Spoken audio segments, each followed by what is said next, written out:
ഇന്ന് ഒരു grill chicken ഉണ്ടാക്കിയാലോ? അതിനുവേണ്ടി കഴുകി വെച്ച ചിക്കനിലേക്ക് തൈര്, പൊടികൾ, അതായത് ചില്ലി ഫ്ലേക്സ്, ചില്ലി പൗഡർ, ഇച്ചിരി ജീരകപ്പൊടി, സോൾട്ട്, പാകത്തിന് നാരങ്ങ നീരും കൂടെ ചേർത്ത് നല്ലപോലെ അങ്ങോട്ട് മിക്സ് ചെയ്ത് വെക്കണേ. ഒരു ഹാഫ് ആൻ അവറിലേക്ക് വെക്കുക.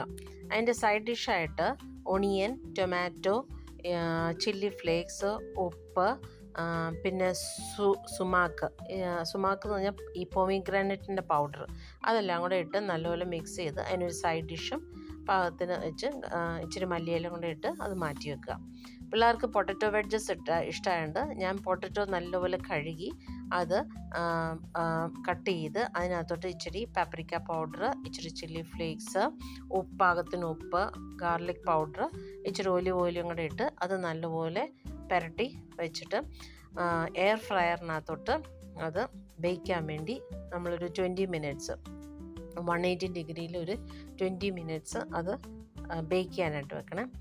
ആ സമയത്ത് നമ്മൾ വീട്ടിൽ ഹോം മെയ്ഡ് മയോണൈസ് ഈ പൊട്ടറ്റോ വെഡ്സിന് വേണ്ടി ഉണ്ടാക്കണം. അതിന് വേണ്ടി നമുക്ക് പനീർ ക്യൂബ്സ്, ഇച്ചിരി ഗ്രീക്ക് യോഗേർട്ട്, മല്ലിയില, പാകത്തിന് ഉപ്പും കൂടെ ചേർത്ത് നല്ലപോലെ അത് മിക്സിയിൽ അടിച്ചെടുക്കുക. ഇതാണ് ഈ ഒരു കൺസിസ്റ്റൻസിയിൽ വേണം അത് എടുക്കാനായിട്ട്. അപ്പോൾ നമ്മുടെ മയോണൈസ് റെഡി. പൊട്ടറ്റോ വെഡ്ജസും ഓൾമോസ്റ്റ് റെഡിയായി. ഇങ്ങനെയാണ് പൊട്ടറ്റോ വെഡ്ജസ് ബേക്ക് ചെയ്ത് കഴിയുമ്പോൾ ഇരിക്കുന്നത്. പിള്ളേർക്ക് ഭയങ്കര ഇഷ്ടമാണിത്. അതിനുശേഷം നമ്മൾ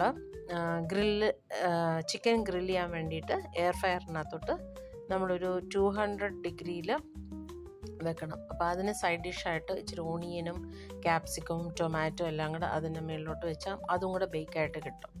ഇത് നമ്മളൊരു 200 ഡിഗ്രിയിൽ ഒരു 20 മിനിറ്റ്സ് 20 to 30 മിനിറ്റ്സ് വെച്ച് ഗ്രിൽ ചിക്കനും റെഡിയായി. അത് നമുക്ക് റൈസിൻ്റെ കൂടെയോ ചപ്പാത്തിയുടെ കഴിക്കാം. ഇന്നത്തെ lunch grill chicken with salad. Very tasty and very yummy. പിള്ളേർക്ക് ഭയങ്കര ഇഷ്ടമാണിത്. ഇതുണ്ടെങ്കിൽ അന്നത്തെ ദിവസം പിള്ളേർ എൻജോയ് ചെയ്യും. അത് കഴിയുമ്പോൾ ഒരു ലെമൺ മോക്ടെയിലും കൂടെ.